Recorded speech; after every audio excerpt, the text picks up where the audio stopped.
சிம்ம ராசி அன்பர்களுக்கு சுக்கிர பெயர்ச்சி. சுக்கிரன் ஒரு இடத்திலிருந்து இன்னொரு இடம் மாறுவதால் உலகில் மாற்றம் ஏற்படுகிறது. உங்கள் ராசிக்கு 3-10 இந்த மாறுதலால் என்னங்க நடக்க போகுது? சுக்கிரன் தாங்க அனைத்து வகை செல்வத்தில் எந்த ஒரு விஷயத்துலையும் பார்த்திங்கன்னா ஆராய்ச்சி பண்ணி முடியும் சாதிக்கணும்னு போயிட்டுருக்க ராசி. நிர்வாக திறமை பெஸ்ட்டான ராசி. இந்த ராசி நிர்வாகத்தில் கொடுத்திங்கன்னா டாப் மோஸ்ட்டுக்கு போயிடும். நிர்வாகம் பண்ணிகிட்டே வரும். திடீர்னு என்ன பண்ணுன்னா மென்மேலும் வளர ஆரம்பிச்சிடும் இந்த ராசி. இந்த ராசிக்கு பேச்சு திறமை உண்டு. இந்த ராசி ஒரு வீட்டுக்கு ஒரு சிம்ம ராசி இருந்து விட்டால் குடும்பத்தை இந்த ராசியை பற்றி பார்ப்போம். பொதுவாக அந்த ராசிக்கு இப்போ லக்னத்திலே கேது, ராசியிலே கேது, 7இல் 4 கிரகம் வேறு இருக்குது. முதல்ல இந்த ராசிக்கு ஃபஸ்ட்டு பார்த்திங்கன்னா எக்கனாமிக்கல் பாயிண்ட் ஆஃப் வியூ பேசிடுவோம். உங்களுக்கு ஒரு பெரும் பணம், பெரும் யோகம், அதிர்ஷ்டம் அறிகிற காலகட்டம். அது எப்படி சார் வரும்னா, ஒன்று இடத்தின் மூலமாக, இல்லை சொத்தின் மூலமாக, இல்லது வேலையில் ஒரு திடீர் இம்ப்ரூவ்மெண்ட்டு, வேலையில் அது வேலை கிடைக்கும். ஒரு சிலருக்கு சார் வேலை மாறுது, இந்த வேலையை விட்டு ஒரு வேலை மாறுற மாதிரி வருது, பிஸ்னஸ், இந்த மாதிரி இன்னும் பிரித்து கூட பேசுவோம். அப்போ குடும்ப ரீதியாக முக்கிய முடிவு.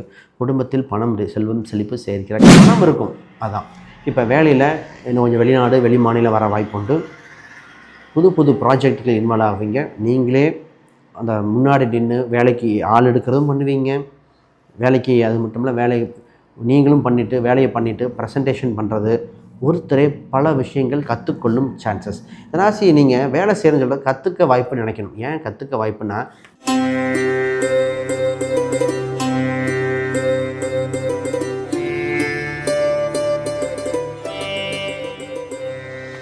ஜோதிடர் யுகம் நேர்களுக்கு அனைவருக்கும் வணக்கம். நான் உங்கள் ஸ்ரீ சுபம் விஜயகுமார். சிம்ம ராசி அன்பர்களுக்கு சுக்கிர பெயர்ச்சி. சுக்கிரன் ஒரு இடத்திலிருந்து இன்னொரு இடம் மாறுவதால் உலகில் மாற்றம் ஏற்படுகிறது. உங்கள் ராசிக்கு 3-10 இந்த மாறுதலால் என்னங்க நடக்க போகுது? சுக்கிரன் தாங்க அனைத்து வகை செல்வத்துக்கு அதிபதி. 16 வகை செல்வங்கள் அடைய, சந்தோஷம் இருக்க, நமக்கு மனதுக்கு திருப்தி ஏற்பட, எல்லாமே இருக்குன்னு திருப்தி இல்லை, நிம்மதி இல்லை. அந்த நிம்மதி, சந்தோஷம், சாக வரம் பெற்ற சுக்கராச்சாரியன்னு சொல்லுவாங்க. அப்போ ஒரு மனிதனை திடீர் அதிர்ஷ்டம், திடீர் யோகங்கள் கிடைக்கும்னா சுக்கிரன் இருக்கும். இப்போ குரு அப்படின்னா வச்சுங்களேன், பெரும் பணத்தை சொல்லலாம். ஆனால் சொல்லுவாங்க பணம் இருக்குது, சொந்த பந்தம் இல்லை. ஆனால் சுக்கிரன் மூலம் கிடைக்கிற விஷயங்கள் என்ன தெரியுங்களா?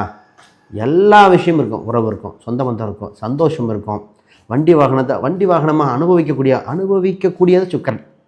அப்போ சுக்கிர கடாட்சம் ஒருத்தனுக்கு இல்லை என்றால் வாழ்வில் அவ்வளோ சிறப்பாக இருக்காது.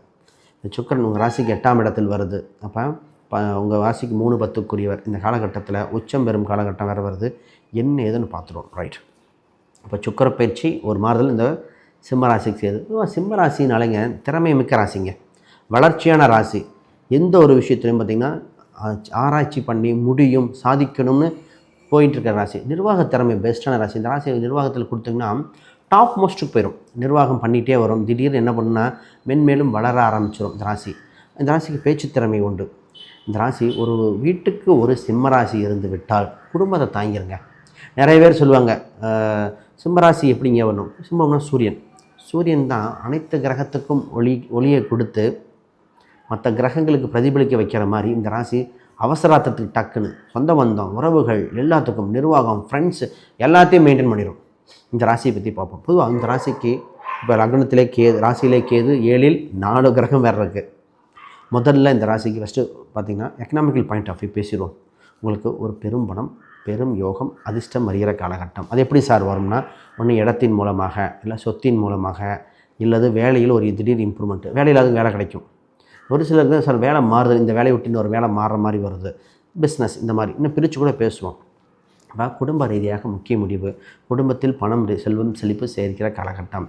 நிறைய பேர் பார்த்திங்கன்னா இப்போ தான் வீடு மாற்றினேன், இடம் மாற்றணும், இந்த வீடு எனக்கு செட் ஆகலை அப்படின்னு ஒரு சூழ்நிலை. இந்த வீடு செட் ஆகலை சுக்கிரன் என்ன சம்மந்தம்னா, வீடு மாற்றினாலே லைஃப்பில் நிறையா சேஞ்சஸ் நடந்துடும். அதாவது இடமாற்றம் மனமாற்றத்தை கொடுத்துரும். மனமாற்றம் வாழ்வில் இருக்கிற காட்சிகள் மாற்றத்தை கொடுத்துருது. இப்போ அந்த மாதிரி சேஞ்சஸ் நடக்க வாய்ப்புண்டு. இப்போ பொருளாக வேலைக்கு விஷயம் பேசுவோம். சார் உங்கள் ராசிக்கு 6ஆம் அதிபதி 8இல் இருக்கார். இப்போ வேலை ஃபஸ்ட்டு இருக்குது. வேலையில் ஆனால் கொஞ்சம் எக்ஸ்ட்ரா ஒர்க் இருக்குது. இந்த ராசிக்கு ஃபஸ்ட்டு வேலையில் கொஞ்சம் நைட்டாக வேலை பார்க்குற, பகலில் வேலை பார்க்குற மாதிரி இருக்குது. ஆனால் வேலை இருக்குது. இப்போ இல்லை சார் நான் பர்ஃபெக்டாக நான் சிம்பிளாக ஸ்ட்ரெயிட்டாக தான் இருப்பேன்னா வேலை இல்லாமல் போயிடும்.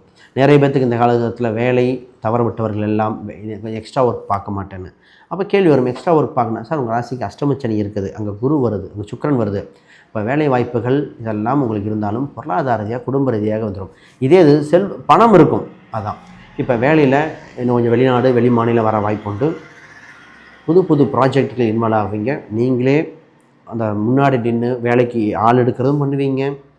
வேலைக்கு அது மட்டும் இல்லை, வேலை நீங்களும் பண்ணிவிட்டு வேலையை பண்ணிவிட்டு ப்ரெசன்டேஷன் பண்ணுறது, ஒருத்தரே பல விஷயங்கள் கற்றுக்கொள்ளும் சான்சஸ்.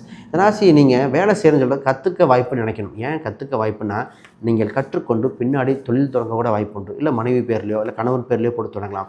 பிற்காலத்தில் நீங்கள் பெரிய லெவலில் வருவதற்கு இங்கே இருக்கிற கால சூழ்நிலை அவ்வளோ அபிரிதமாக இருக்குது. இப்போ வேலையில் நீங்கள் நிறையா விஷயம் கற்றுக்க போகிறீங்க. திடீர்னு பார்த்திங்கன்னா விவசாயம் சம்மந்தப்பட்டது, ஆடு மாடு வளர்ப்பு, ட்ராவல்ஸு, ஹோட்டல் இண்டஸ்ட்ரின்னு வந்துடும். இந்த மாதிரி ஆர்வம் வரும்போது விவசாயத்துக்கு ஓகே. ஆனால் மற்ற இதெல்லாம் பார்க்கணும் அப்படின்னா ஜாதக ரீதியாக பார்த்து முடிவு எடுக்கணும். இப்போ வேலையில் செழுமை வருங்கள். இப்போ திடீர்னு பார்த்தீங்கன்னா சொத்து வாங்கக்கூடிய வந்து அமைப்பு வரும். ஒரு சிலருக்கு பார்த்தீங்கன்னா சார் கொஞ்சம் கையில் காசு இருக்குது, விரயமாயிரும் போல் இருக்குது, லோன் போட வேண்டிய இந்த ராசிக்கு இப்போ லோன் போட அமைப்பு உண்டு. லோனு சுப லோனாக போடணும். இன்னும் லோன் போட்டு இடமோ வீடோ வாங்கினா பரவாயில்ல. என்ன பண்ணுவாங்கன்னா, ஒரு பிரம்மாண்டமான பைக் ஒரு தம்பி வாங்கினார். அது 3 லட்சத்துக்கு. நம்ம சொல்கிறேன் வேணாங்க அப்படின்னு. அந்த வண்டி அதுக்கு வண்டி வாங்கினா டிப்ரிஷியேட் தான் ஆகுது. அதுக்கு மைலேஜும் 30 கூட கிடைக்கல. ஆனால் அவரோட பெரிய ஃபேமிலி வெல் செட்டில்டெலாம் கிடையாது. இவரோட வருமானம் இது. ஆசை வந்தார் சார், ஆசை வேறு தேவை வேறு. ஆசை பெரிய லெவல் பொருளாதாரத்தை டெவலப் பண்ணணும். அது மாதிரி இப்போ இடம் வாங்க பாருங்கள், இல்லை கார் கூட அத்தியாவசிய தேவையான கார், அடிப்படை காரை வாங்க பாருங்கள், இல்லை வீடு கட்ட பாருங்கள். இந்த மாதிரி பண்ணுங்கள். இதெல்லாம் அமைப்பு இருக்கிற காலகட்டம். ஜெயிச்சிருவீங்களான நிச்சயமாக உண்டு. இப்போ மாணவர்களுக்கு கல்வி ரீதியாக மிகப்பெரிய இம்ப்ரூவ்மெண்ட்டாக அமைப்பு வந்திருக்கு. இந்த கல்வியில் என்ன பண்ணுவாங்கன்னா, சரி இப்போ 10th என்ன சப்ஜெக்ட் எடுக்கலாம், +2 என்ன எடுக்கலாம், காலேஜ் என்ன போனால் நல்லாயிருக்கும், மேனேஜ்மெண்ட் கிடைக்குமா, இந்த கோட்டாலே போயிடுமா, இந்த மாதிரி பல டவுட் வந்துட்டுருக்கும். இதுவாக கல்வியில் நல்ல இம்ப்ரூவ்மெண்ட் ஆகிற சான்சஸ் இருக்குது. நல்லா ஹார்ட் ஒர்க் பண்ணுங்கள், நிச்சயமாக வருவீங்க. மேரேஜ் எப்படி இருக்குது, பூர்வீக சொத்து எப்படி இருக்குது, பிஸ்னஸ் எப்படி இருக்குது, ஹெல்த் எப்படி இருக்குது, ரத்த சம்மந்தப்பட்ட உறவுகள் ரிலேஷன்ஷிப் எப்படி, குழந்தை பிறப்பு, நோய் நொடிகள், இதை பற்றிலாம் பார்ப்போம். அதற்கு முன்னாடி யாருக்கா ஜாதகம், பிரசன்னம், வாஸ்து நியூமராலஜி பார்க்கணும்னா ஸ்க்ரீனில் தெரிய அந்த எண்களுக்கு தொடர்பு கொள்ளுங்கள். இன்னொரு விஷயம், நான் ஒரு புக் ஒன்று பப்ளிஷ் பண்ணியிருக்கேன், modern paths exploring Vedic astrology for today. Book பார்த்திங்கன்னா ப்ராக்டிக்கல் கைடுங்க. இன்றைய காலகட்டத்தை தகுந்தால் போல் அடிப்படையிலிருந்து அட்வான்ஸ் வரைக்கும் கிரகங்கள், கிரக சூட்சமங்கள், நட்சத்திரங்கள், நட்சத்திர சூட்சமங்கள், ராகு கேதுகள் எப்படி வந்திருக்கு வித் டேபிளர் காலர் எக்ஸ்ப்ளனேஷன், பிரசன்னத்தோட டெக்னிக் எப்படின்னா, கோச்சார பலன் என்ன, இப்போ நட்சத்திரம் பார்த்தா நட்சத்திரத்துக்கு உடல் உறுப்பு என்ன குறிக்குது, நட்சத்திரம் குறிக்கின்ற ஊர் என்ன, நட்சத்திரத்தோட குறியீடுகள் என்ன, இதெல்லாம் தெரிஞ்சாலே நம்ம நிறையா அதிர்ஷ்ட குறியீடுகள் எடுக்கிறதுலாம் பயன்படுங்க. இது மாதிரி அத்தனையும் இருக்குது. இது அமேசான், ஃப்ளிப்கார்ட், கூகுளில் இருக்குது. வாங்கி பாருங்கள். மிகப்பெரிய ரெவல்யூஷன் நடக்கும் மாற்றுக்கருத்தில். ரைட். நம்ம இப்போ பார்த்திங்கன்னா சார், திருமணம் சம்மந்தப்பட்ட பொதுவாக இந்த ராசி திருமணம் சம்மந்தப்பட்டு கொஞ்சம் கேர்ஃபுல்லாக பார்க்கணும். ஏன்னா நிறைய பேருக்கு திருமண பேச்சுவார்த்தைக்கு முடிவாகிற மாதிரி போய் கொஞ்சம் நின்னது இந்த ராசிக்கு தான். அப்போ ஏதாவது தக்க பரிகாரங்கள் செய்யணும்னா பண்ணி தான் ஆகணும். பொதுவாக ஜோதிடர்கள் போனால் இப்போ ராகுக்கேது பரிகாரம் கொடுப்பாங்க. டவுட் வந்துடும், எங்கள் குழந்தைக்கு ராகுக்கேது இல்லை, ராகுக்கேது கொடுக்குறாங்க. ஒன்று தெரிஞ்சுக்கணும், சந்திரனுக்கு மையமாக வரும்போது ராகுக்கேது தோஷங்களாக வேலை செய்கின்றன. அது எப்படி சார்னா, சரி அப்புறம் அஷ்டமச்சனி எப்படி வேலை செய்யுது, பிறக்கும்போது அஷ்டமச்சனியாக பிறந்தீங்க, உங்கள் ராசிக்கு 8ல் சனி வரும்போது அந்த தாக்கம் கொடுக்கும்போது உங்கள் ராசியிலே ராகுக்கேது வந்தால் ராகுக்கேது கொடுக்காதா? நிறைய பேருக்கு புரிதல் இல்லை. நான் கொடுக்கும்போது எப்படிங்க எங்கள் பையனுக்கு இல்லையே, இது தற்காலிக ராகுக்கேது பிரச்சனை. அப்போ அதுக்குண்டான நிவர்த்தி செய்யணும். இப்போ திடீர்னு வெயில் வரும்போது, மழை வரும்போது, சீசன் மாதிரி இந்த கிரக பிளானட் காம்பினேஷனில் வருது. அதற்கு கோச்சார கிரகங்கள் ஒரு நிகழ்வை நிகழ்த்துக்குது அல்லவா? அப்படி இல்லைன்னா அஷ்டமச்சனி, 7.5 சனி எதுவுமே இல்லாத மாதிரி ஆயிரும். அப்போ ராகுக்கேது பரிகாரம் பண்ணிட்டு பண்ணுங்கள். திருமண வாழ்க்கை சிறப்பாக இருக்கும். வருகின்ற வரன்னு பார்த்திங்கன்னா உள்ளூரா, வெளியூரா, அசலூரா அப்படின்னு பார்க்கணும். கோயிலில் கல்யாணமா, மண்டபத்தில் கல்யாணமா, ஏன் கல்யாணம் நடக்கலை, ஏன் 2வது திருமணம் போகுது, இந்த ராசிக்கு இப்போ 2வது திருமண வாய்ப்புகள் அதிகமாக இருக்குது, ஏன் 2வது திருமணம் வரைக்கும் போகுதுன்னு பார்க்கணும். இப்போ பூர்வீக ரீதியான சொத்துக்கள் சம்மந்தப்பட்டது, வம்பு வழக்குகள் இருந்த கேஸில் வெற்றி பெறுறது, இது மாதிரி உங்களை வாய்ப்பு உண்டு. அது ஜாதக ரீதியாக சின்ன சின்ன பரிகாரம் மட்டும் பண்ணால் போதும். சார் ஜெயிச்சிருவானா, நிச்சயமாக ஜெயிக்கக்கூடிய அம்சங்கள் வந்துடும். தொழில் துறையில் இந்த ராசிகள் வேலை பிஸ்னஸ் சம்மந்தப்பட்டதில் ஸ்டெப் பை ஸ்டெப்பாக முன்னேற்றம் பண்ணுங்கள். இன்னும் கொஞ்சம் காலகட்டம் வெயிட் பண்ணணும். இந்த சுக்கிரன் அப்படிங்கிறது மட்டும் பத்தலை. என்ன சார் எல்லாத்துக்கும் நல்லா சொன்னீங்க, தொழில் சார் தொழில் ரீதியாக என்ன ஏதுன்னு பண்ணணும் விசாரிச்சுட்டு வாங்க. இப்போ உடல் உழைப்பு அதிகமாக பண்ண வேண்டியதாக இருக்குது. தெரியாத புரியாத விஷயத்தில் கவனிச்சுக்கோங்க. சார் உண்மைதான் சொல்லணும். ஏன்னா 8 கோயில் 10லிருந்து அது சனி என்ற 6ஆம் அதிபதி 7ஆம் அதிபதியாக சேரும்போது கூட்டு போட்டு பணத்தை லாக் ஆகிட்டு உட்காந்துட்ருப்பீங்க. கொஞ்சம் வெயிட் பண்ணுங்கள். பிஸ்னஸில் என்னென்னு விசாரிங்க. ஜாதக ரீதியாக பார்த்து தான் பண்ணணும். இதுதான் உண்மையான விஷயம். ஆனால் ஹெல்த் வைஸ் இந்த ராசி ஹெல்த்துக்கு இம்பார்ட்டன்ஸ் கொடுத்தாகணும். நிறைய பேர்த்துக்கு விரையச்செலவை இந்த மாதிரிலாம் வந்திருக்கு. அது ஹெல்த் ரீதியாக ஒன்றும் உங்களுக்கு இல்லை குடும்ப ரீதியாக திடீர் மருத்துவ செலவு, திடீர் விரயம், வயிறு சம்மந்தப்பட்டது, கால் சம்மந்தப்பட்ட, இதயம் இல்லை லங் சம்மந்தப்பட்ட பிரச்சனை அனுபவிக்காத சிம்மராசி இல்லை. லைட்டாக வலிக்குது அப்படின்னா கொஞ்சம் வந்து ப்ரெஷர்ன்றாங்க. லைட்டாக வேரியேஷன் இருக்குங்க. அதோட மன அழுத்தத்தில் அதிகமாக இருக்குதுன்னு சிம்மராசி. ஊருக்கெல்லாம் அட்வைஸ் சொல்கிறேன், ஆனால் எனக்கு என் சூழ்நிலை இப்படி இருக்குது, டைம் பத்தலைங்க அப்படிங்கிற மாதிரி இருக்குது. கவனமாக செயல்பட வேண்டியது உண்டு. ஜாதக ரீதியாக பார்த்தா போதும். கோச்சார ரீதியாக உங்களுக்கு ஒரே ஒரு பரிகாரம் மட்டும்னா, ஒரு வீட்டு செடி வளர்க்க ஆரம்பிங்க. வீட்டில் செடி வளர்த்து கரெக்டாக தண்ணி ஊற்றி, ஏன்னா சனியோட காரகத்துவத்தை நீங்கள் செய்யணும் அர்த்தம். ஒன்று வீட்டில் இருக்கிற பழைய பொருட்கள் எடுத்துடணும். செடி, ஆடு மாடு கோழிகள் இது மாதிரி வளர்க்க வாய்ப்பு இருந்தால் பாருங்கள். கிராமத்து பக்கம்னா வளர்ப்பாங்க. டவுன் பக்கம்னா ஒரு தொட்டியில் தண்ணி வச்சு ஒரு துளசி செடியோ ஏதோ ஒரு செடியை வச்சு 2-3 காய் எடுத்துருங்க. நான் ஒருத்தர் தக்காளி செடி போட சொன்னேன், ஒருத்தருக்கு வெண்டைக்காய் போட சொன்னேன், ஒருத்தருக்கு அது ஒரு ஜாதக ரீதியாக வரும்.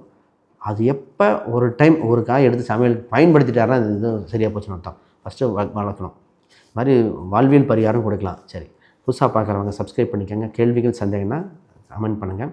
யாருக்காவது ஜாதகம் பார்க்கணுன்னா எண்களுக்கு தொடர்பு கொள்ளுங்கள். அனைவருக்கும் வணக்கம், வாழ்த்துக்கள்.